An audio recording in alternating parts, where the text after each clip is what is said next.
Right guys, so as you can see, we've got the Astra inside, and we're hopefully going to figure out how to start it or why it won't start.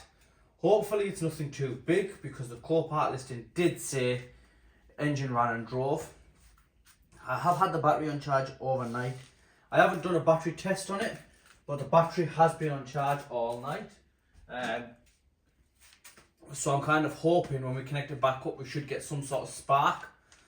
And hopefully the battery should fire up. I haven't done a battery test on it, and I'm not really going to right now. I'm just thinking if we can start it up, we know the engine runs, and then we can maybe go ahead and get a new battery if it needs one. We'll get tested and we'll get a new one. So it's been on charge overnight. That's why this cable's disconnected. So what we'll do is we'll just, if you just hear that there, I'm not sure if you can see that. So you can't actually see that. I'm not sure the camera can pick it up. But yeah, just here slightly. We had a slight spark. If I be quiet, you might hear the modules kick in. So you can hear it starting to do something. Now, what we'll do is, that's not really on there the best either. So at some point that's been moved with. So it might have just been that it needed a good little charge. It's been on for a good few hours as well, so hopefully it should just fire up. Might just be a nice quick simple video, this one actually, with a bit of luck. So hopefully that's nice and tight on that, and that one we didn't loosen it, did we? But we'll just go ahead and check it just in case. No, so that one's really tight. We'll go ahead and close that casing. Just double check this one. And that's nice and tight. That's not going nowhere. Could have been a bit more straighter, but it's okay. I don't mind that. Right. So I'm going to go ahead, get inside the car, and I'm going to fire the car up. Hopefully, fingers crossed, it fires up and we don't have any faults. Do you know what? In fact, I might as well take you with me. Let's take it off the tripod. Let's head over to the inside of the car.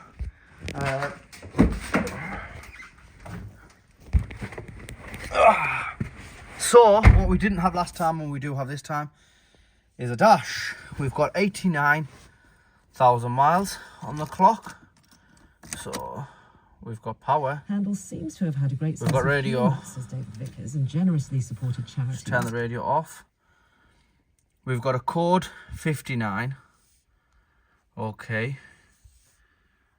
Have we got any other codes? A code 24. Just give it a second, see if it says any more codes.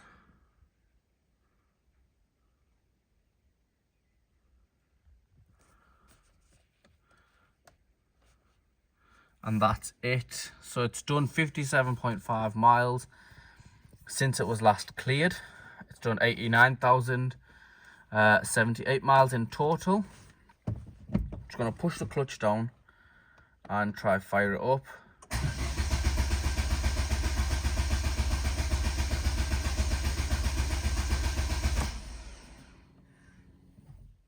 Right, okay. That's not a good sign. Let's just try that one more time. So the alternator's obviously doing its job, because, well, we don't know if it is or not, because we've got charging the battery, so the alternator's irrelevant. Starter motor's obviously trying to engage. It's almost as if it's not getting fuel. Or could it be bad spark? Let's just try that one more time.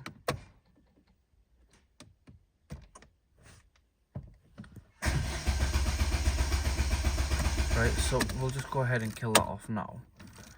So it's almost as if it's not getting fuel or it's bad spark. Let's go back towards the engine.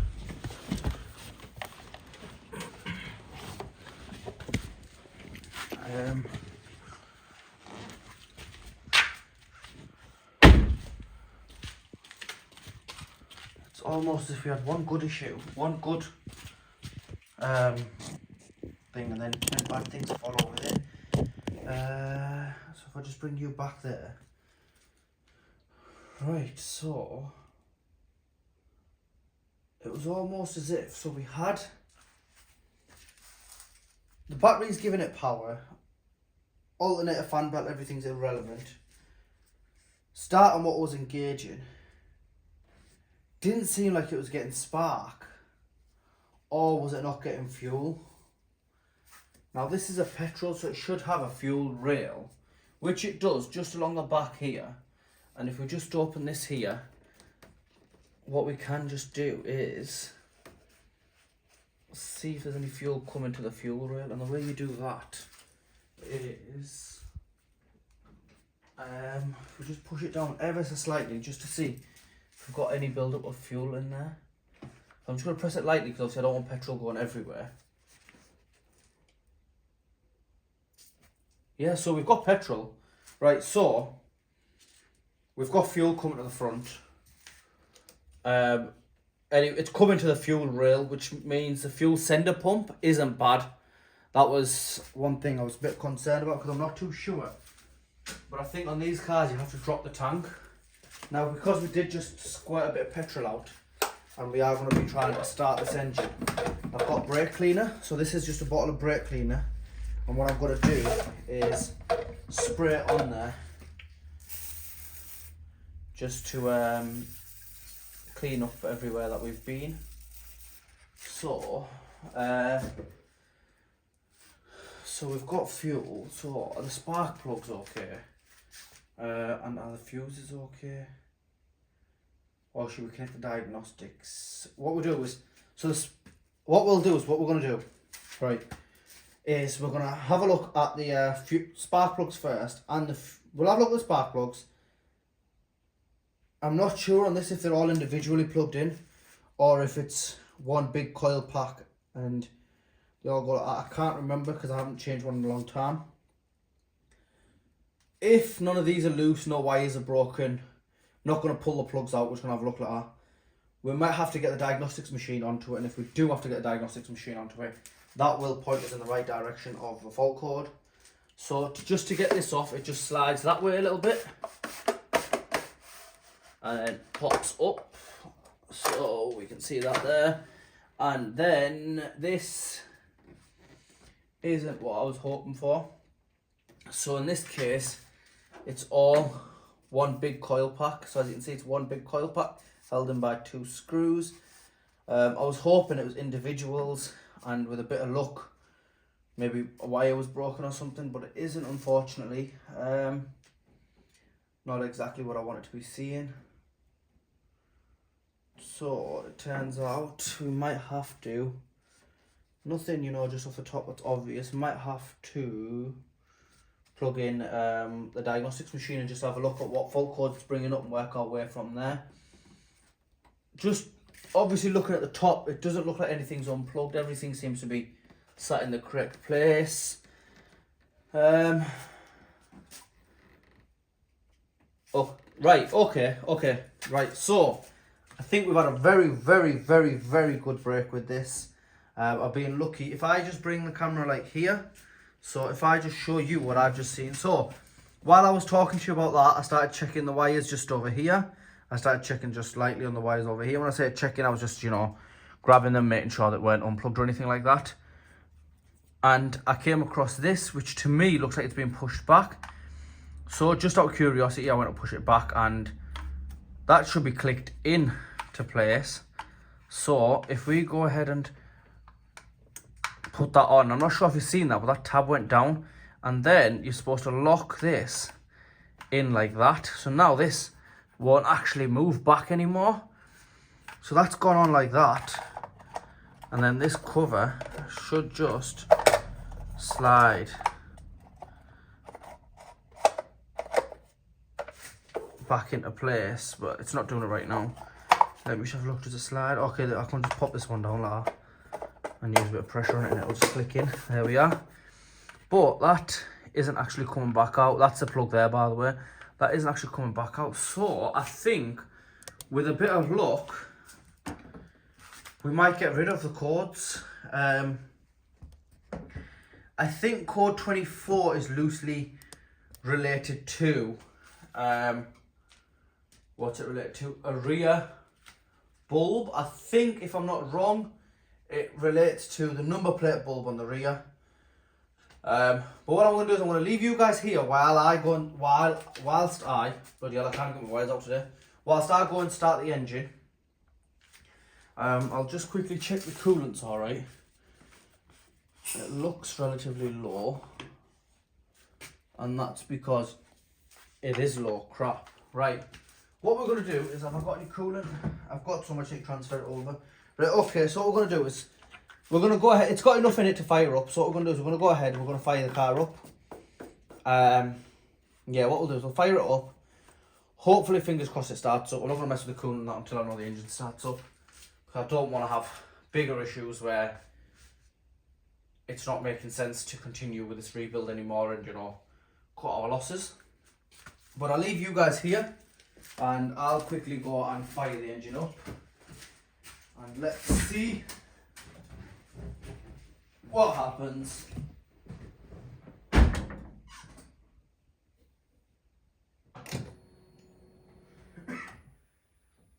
So we've still got code 59 and code 24, but the main question is, does the engine start?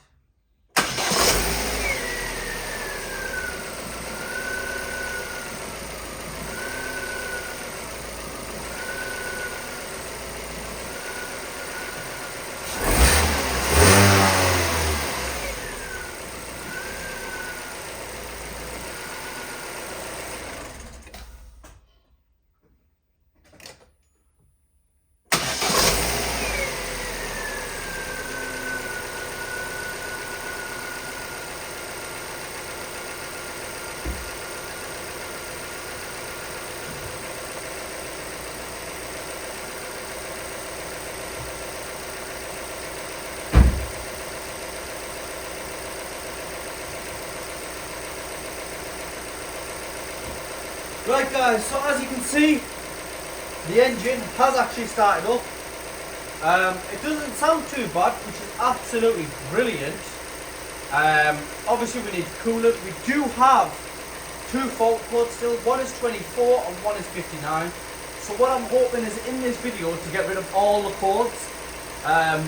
Just to accelerate it so you know we can get this car on for sale, because you guys don't see the videos as often as I'd like you to see them, and that's literally because I don't get a chance to create them. I do have other jobs on, and I've got other things outside of cars which I've been sorting out. Like for example, I've just came back from holiday as well. I'm helping someone decorate and move into their house this weekend, which means I need to get this clip done before they moved in, before I go helping. But then I need to validate and, you know, all this other stuff that needs to be taken into consideration. Basically my life. Anyway guys, I always do say please like, share and subscribe, and it does significantly help when you do like, when you do share, and when you definitely do subscribe. You know, YouTube, the way the algorithm works is the more interactions and stuff I get, the higher up my video goes. And all that means is that eventually I'm going to be able to give you guys better content. I'm going to be able to give you guys better cars. Unfortunately, while the budget's low and we're working our way up, it is these type of cars we've got to work on. I'm hoping one day to be on the performance cars, but if I do, by the luck of God, somehow manage to work on a performance car, what I hope is to have one normal car, one performance car, and do videos on two cars. Because not everyone, you know, can afford, for example, right now, I can't afford to buy a Lamborghini or a Ferrari or, you know, something that's expensive like an S3 or an S4, something like that, and repair it. It's unfortunately just not in the budget. These cars are, and I can't afford to buy these, I can't afford to repair these. And if I do, worst case scenario, take a loss, I can work my way forward from these. Even, you know, with parts and stuff, I can always work my way forward. But we've, from when I started the YouTube channel, we're building a big community. I do appreciate that, guys. So please always like, share and subscribe. You know, it goes a long way. But what I'm going to go ahead and do now is take you over to the back of the car. Because at the back of the car we have the rear number plates. So what we're going to do is we're going to head over to the back. I'll show you the back. Hopefully the fault is there. I think it is. If it is there, we'll go ahead and replace that. We'll see if the code goes off. Code 59 is still on there. We're just going to take the diagnostics machine and see what that's saying. Right guys, so as you can see, this bulb here is out, and in order to replace this, all we need to do is just pry it out. And the way for that is you just get your flathead screwdriver behind it, and it is supposed to just come out. Unfortunately, this one doesn't want to come out. Ah, there we are. So as you can see there, it's just came out.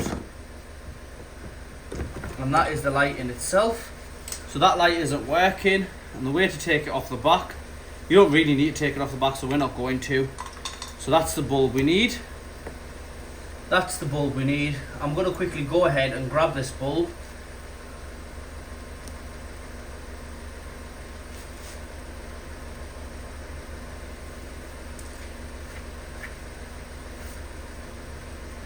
So this is the replacement bulb, which you can see is looking better.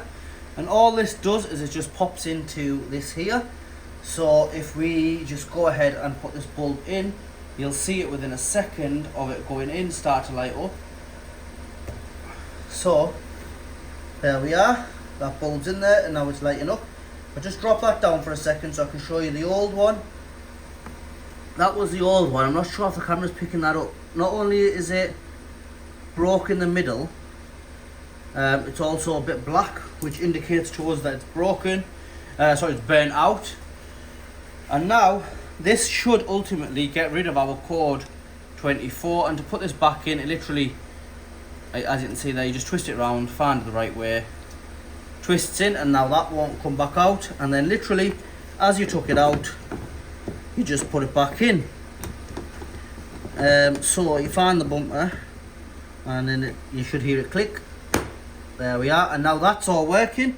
So we should have eradicated code 24. Now what I'm going to do is I'm going to quickly tidy this up, go grab the diagnostics machine, plug the diagnostics machine in, and have a look at what codes aren't showing up on the dash, and also what codes are relating back to code 59. I'm hoping it's just the fact that we tried to start the car without the coil pack attached or giving a proper signal. I'm not sure as to how Copart managed to start the car, just because it wouldn't fire with the coil pack attached unless it did fire and the coil pack wasn't attached properly by the previous mechanic, and through transport and stuff it's loosened itself off completely and stopped giving a signal. Or the second thing could be maybe someone in Copart was interested in the car and they took the coil pack off, so maybe it gets listed as a non-run and drive. But I'm not really going with that theory because it's still got listed as a runs and drives. I'm going to go more with the fact that when the car went in on a recovery truck or however it went in, the coil pack wasn't attached properly.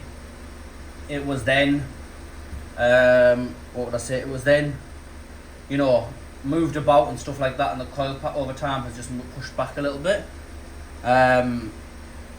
And then when we've got it off the recovery truck again, it might have moved. You know, the vibrations can move it ever so slightly. Then when we've got to start the engine, it might just be in the final push to push it back. I don't know, it's a mystery. The car's running, it's running really nice. The garage is closed and there's still no smell at all coming from this car, which is absolutely brilliant. So what I'm going to go ahead and do now is go grab the diagnostics machine, and I'll meet you guys inside the car. Right guys, so we're back inside. Flashlight has come on the camera, I'm not sure why. But as you can see if I can disable the flashlight, I can't. Anyway, we're back inside the car, and as you can see it says code 59. So if I go ahead and try and clear that code off, it doesn't say code 24. What I'm going to do is turn the engine off. It's off completely. Put the ignition on only, and it comes back with a code 59. Doesn't come back with code 24 by the looks of it. I have got the diagnostics machine connected, so we're just going to go down and find out where Opel is. And code 59 wants to stay on there. I'm just connecting the machine because it does come up with the VIN number and stuff. So if I just cover that part up there like that, you can see there that it comes up with the VIN number and stuff. Obviously you guys can't see all the VIN number, which is brilliant. But if I just go back to there and click OK next, it shouldn't show you. So there we are, we're in the diagnostic screen now. And on the diagnostic screen, we're just going to go to engine first of all. and we're going to read what faults the engine stores. So the engine's saying that it's got no fault codes present. We'll go back, and what we'll do is we'll do a full vehicle scan, which is basically just, and you know, everything will be scanned. So as you can see there, it's on 13% already. This shouldn't take too long. What this does do is, you know, connect to every module and read every module. It's usually a lot faster than what it's doing right now. It doesn't usually take this long. But what I'm going to do is I'm going to give it a few minutes. Oh, as you can see there now, it's started detecting other stuff. So it's found passenger airbag on indicator circuit open, which is in the history. So all that means, that's again nothing to worry about. All that means is I will clear that code out as well. First of all, it means history, which you can see there, and the reason it says history is because the code was in the past and it's either been rectified or sorted out. And all that means is that in every vehicle there's a way to turn on the passenger airbag and turn it off. Now if you put a baby car seat in the front seat, you do want to turn it off, and I think it's actually recommended by like the car seat manufacturers and stuff to turn it off. Now someone's obviously turned it off in the past, and that's what that is. It's lost communication with the radio. Again, that could just be because we've had no radio in. You know, it hasn't had the original systems and stuff like that. Then the next code we've got, again, it's a history code, so it's nothing to worry about. Driver window motor not calibrated. In order to calibrate that, all we'll do is put the driver's window up and then back down, and then the passenger's up and back down, and that'll clear that out. So again, we've got nothing to worry about with that one. If we go down, we've got lost communication with the radio, and everything else is coming back as clear. So what we'll do is we'll go back now and we'll go to clear all codes, continue.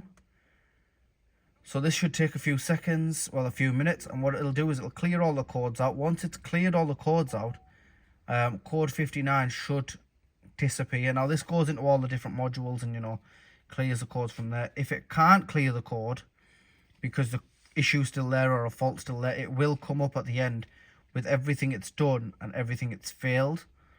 If we just give it a minute or two, I'll leave the camera on, that way you guys can see what I mean by failed and stuff.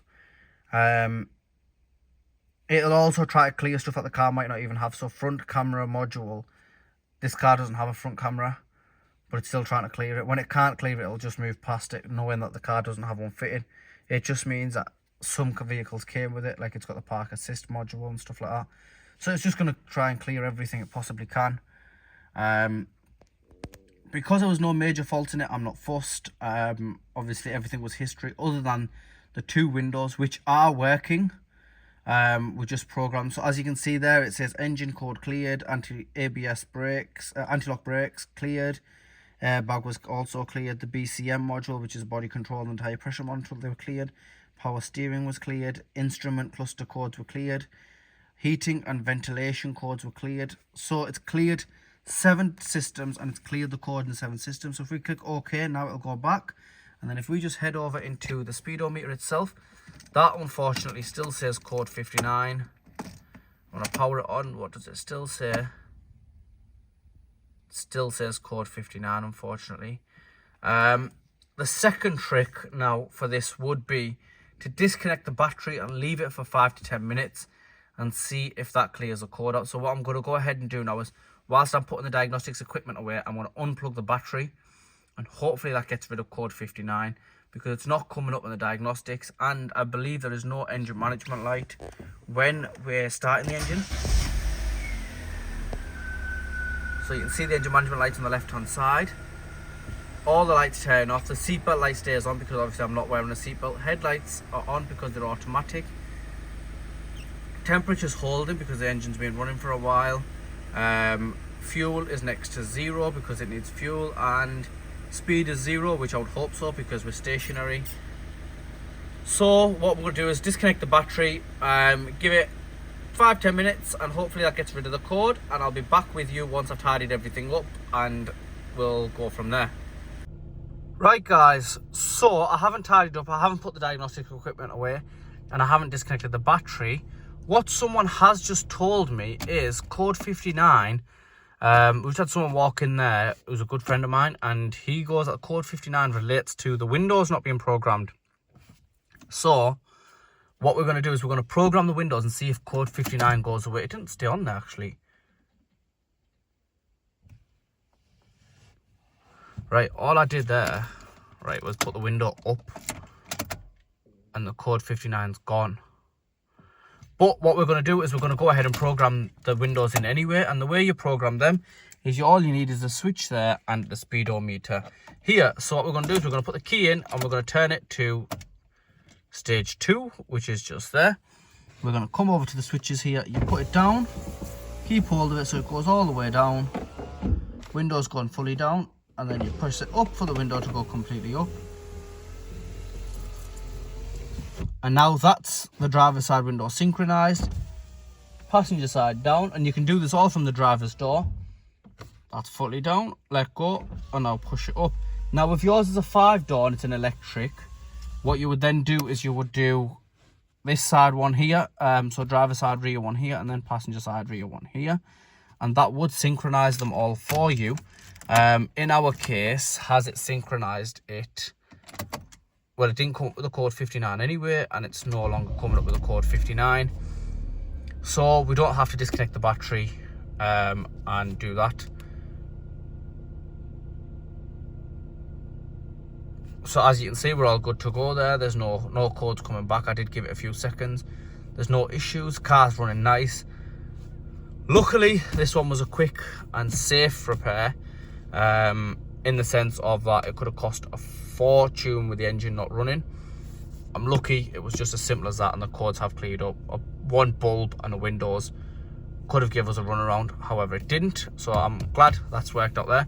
What I'm going to go ahead and do now is top up the coolant, the brake fluid and everything, and get the car outside, and then what we can do is crack on with valeting and everything else this vehicle needs.